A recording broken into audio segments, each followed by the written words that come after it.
கண்களும் ஒளியும் போல, கவின்மலர் வாசம் போல, பெண்களும் ஆண்கள் தாமும் பெருந்தமிழ் நாடு தன்னில் தன்கடல் நிகர்த்த அன்பால் சமானத்தர் ஆனார் என்ற பண்வந்து காதில் பய பருகுநாள் எந்த நாளோ. புரட்சி கவிஞர் பாரதிதாசன். அனைவருக்கும் என் அன்பு வணக்கம். எனது அன்பார்ந்த மாணவ செல்வங்களை, உங்களை சந்திப்பதில் நான் மீண்டும் மகிழ்ச்சியடைகின்றேன். நம்ம கடந்த வகுப்பில் இயல் 4 உரைநடை உலகம் தமிழக கல்வி வரலாறு என்ற பாடத்தை பார்த்தோம்.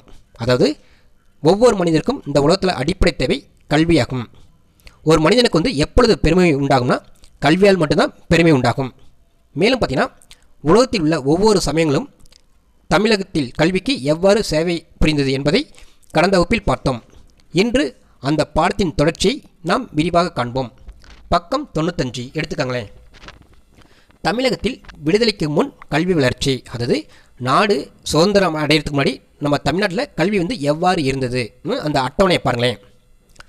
1826ஆம் ஆண்டு பார்த்தீங்கன்னா சென்னை ஆளுநர் சர் தாமஸ் மன்றோ ஆணைக்கிணங்க பொதுக்கல்வி வாரியம் தொடங்கப்பட்டது. அதாவது சென்னை மாகாணத்தின் தலை சிறந்த ஆளுநராக யார் இருந்தாங்கன்னா தாமஸ் மன்றோ என்பவர் செயல்பட்டார். அவருடைய ஆட்சியில் தான் பொதுக்கல்வி வாரியம் தொடங்கப்பட்டது அப்படின்னு சொல்கிறாங்க. 1835ஆம் ஆண்டு பார்த்திங்கன்னா சென்னை மருத்துவக் கல்லூரி தொடங்கப்பட்டது. இது இந்தியாவில் முதலில் தொடங்கப்பட்ட 2 மருத்துவக் கல்லூரியில் ஒன்று, அதாவது மெட்ராஸ் மெடிக்கல் காலேஜ். 1854ஆம் ஆண்டு பொதுக்கல்வித்துறை நிறுவப்பட்டு முதல் பொதுக்கல்வி இயக்குனர் நியமிக்கப்பட்டார். இதைத்தான் தற்பொழுது தமிழக பள்ளிக்கல்வித்துறை என்று சொல்கிறாங்க. 1857ஆம் ஆண்டு சென்னை பல்கலைக்கழகம் தொடங்கப்பட்டது, அதாவது மெட்ராஸ் யூனிவர்சிட்டி. இந்தியாவில் இருக்கக்கூடிய மிகவும் பழமையான பல்கலைக்கழகம், தமிழ்நாட்டிலே மிக சிறந்த யூனிவர்சிட்டி எதுனா மெட்ராஸ் யூனிவர்சிட்டி. 1859ஆம் ஆண்டு பார்த்திங்கன்னா 1794இல் தொடங்கப்பட்ட ஸ்கூல் ஆஃப் சர்வே என்ற நிறுவனம் 1859இல் கிண்டி பொறியியல் கல்லூரியாக வளர்ச்சியடைந்தது. அதாவது அந்த ஸ்கூல் ஆஃப் சர்வேவை தான் இன்று கிண்டி பொறியியல் கல்லூரி அப்படின்னு சொல்கிறாங்க. 1910ஆம் ஆண்டு தமிழ்நாடு இடைநிலை கல்வி வாரியம் தொடங்கப்பட்டது.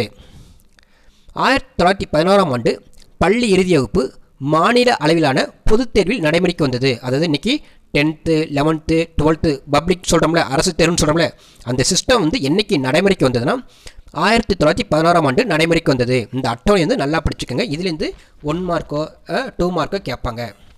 அடுத்தது பாருங்களேன், உயர்நிலை கல்வி முறை. அதாவது இந்த மரபொழி கல்வி முறையை தான் 3ஆக பிரிக்கிறாங்க. குருகுல கல்வி முறைன்னு சொல்கிறாங்க, திண்ணைப்பள்ளி கல்வி முறைன்னு சொல்கிறாங்க, உயர்நிலை கல்வி முறைன்னு சொல்கிறாங்க. குருகுல கல்வி முறைனா ஆசிரியர் வீட்டில் போய் தங்கி படிக்கிறது. அங்கே 1 ஆண்டோ 2 ஆண்டோ 3 ஆண்டோ தங்கி படிக்கிறது பேர் தான் குருகுல கல்வி முறை. இந்த குருகுல கல்வி முறை பார்த்தீங்கன்னா விடியற்கால 5 மணிக்கெலாம் பாடம் நடத்த ஆரம்பிச்சிருவாங்க. அடுத்தது பார்த்தீங்கன்னா திண்ணைப்பள்ளி கல்வி முறை. அதாவது ஆசிரியர் கிராமத்தில் பார்த்தீங்கன்னா ஒரு மரத்தடியில் திண்ணை போன்ற இடத்துல அமர்ந்து பாடம் நடத்துவாங்க. அதற்கு பேர் தான் திண்ணைப்பள்ளி கல்வி முறை அப்படின்னு சொன்னாங்க. இப்போ பார்க்க போகிறது உயர்நிலை கல்விமுறை. இந்த உயர்நிலை கல்விமுறை என்பது அதாவது பெரிய புலவர்கிட்ட போய் பாடம் படிக்கிறது, அதுக்கு பேர் தான் உயர்நிலை கல்விமுறை. பாருங்களேன், தனிநிலையில் புலவர்களிடத்தும் கற்கும் உயர்நிலை கல்விமுறை என்ற வகைமைக்குள் இக்கல்விமுறை அடங்கும். திருவாவூடுதுறை ஆதீன மடத்தின் தலைமை புலவராக விளங்கிய மகா வித்வான் மீனாட்சி சுந்தரனாரிடம் தமிழ் தாத்தா டாக்டர் உவேசா பாடம் பயின்றார். இதற்கு பேர் தான் உயர்நிலை கல்விமுறை. அதாவது ஒரு பெரும் புலவர்கிட்ட போய் மற்றவங்க பாடம் படிக்கிறதுக்கு பேர் தான் உயர்நிலை கல்விமுறை எனப்படும். அடுத்தது பாருங்களேன், கீழே ஒரு பாடல் கொடுத்துருக்காங்க பாருங்கள். திரிகடுகம் 11வது பாடல். கணக்காயர் இல்லாத ஊரும் பிணக்கருக்கும் மூத்தோரை இல்லா அவைக்கலனும் பாத்துண்ணும் தன்மை இயலாளர் அயலிருப்பும் இம்மூன்று நன்மை பயத்தல் இல். மீண்டும் படிக்கிற பார்க்க. கணக்காயர் இல்லாத ஊரும் பிணக்கருக்கும் மூத்தோரை இல்லா அவைக்கலனும் பாத்துண்ணும் தன்மை இயலாளர் அயலிருப்பும் இம்மூன்றும் நன்மை பயத்தல் இல். என்ன அர்த்தம்னா, கணக்காயர்னா ஆசிரியர்கள் இல்லாத ஊரில் குடியிருக்கக்கூடாது. எப்படி கோயில் இல்லாத ஊரில் குடியிருக்கக்கூடாதுன்னு சொல்கிறாங்களோ, எப்படி நூலகம் இல்லாத ஊரில் குடியிருக்கக்கூடாதுன்னு சொல்கிறாங்களோ, அதே போன்று ஆசிரியர் இல்லாத ஊரில் குடியிருக்கக்கூடாதுன்னு சொல்கிறாங்க.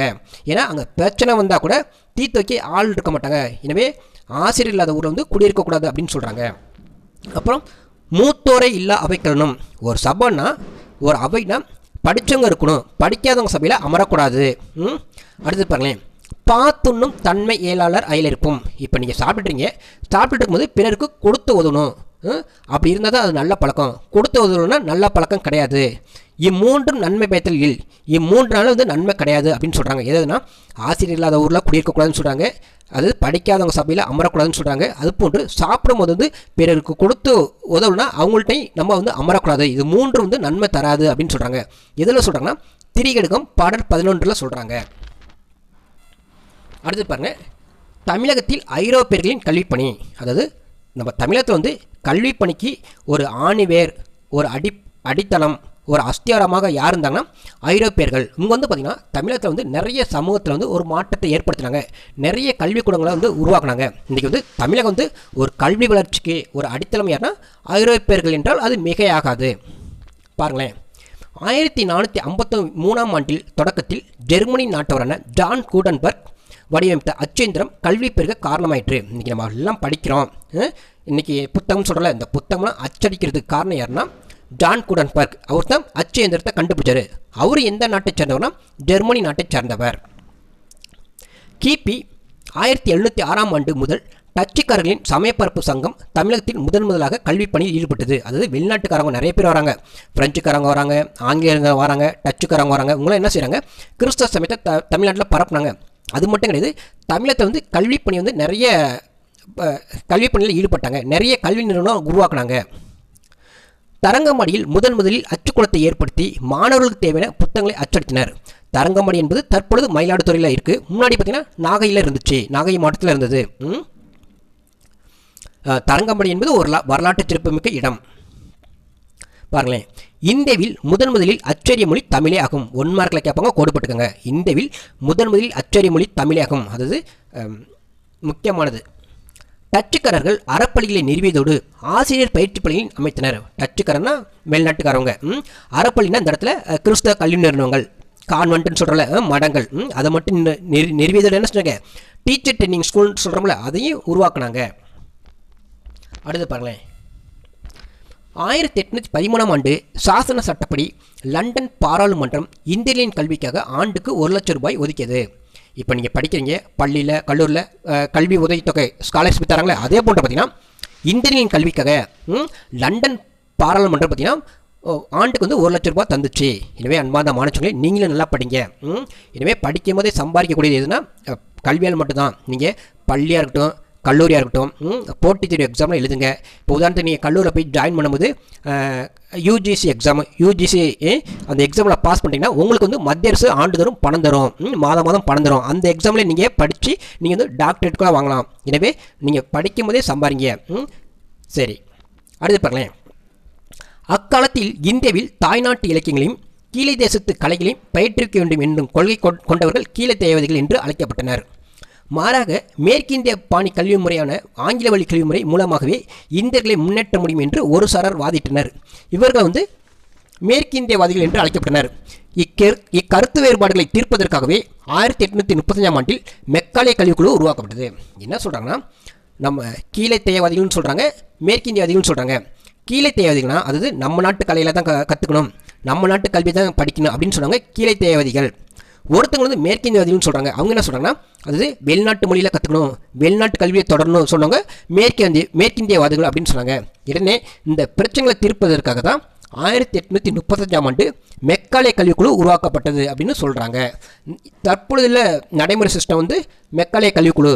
இது அன்பார்ந்த மாணவர்களே, இன்று பார்த்தீங்கன்னா நம்ம என்னென்ன பார்த்தோம்னா, தமிழகத்தின் விடுதலைக்கு முன் கல்வி வளர்ச்சி, தமிழ்நாடு வந்து கல்வி வந்து எவ்வாறு வளர்ந்தது.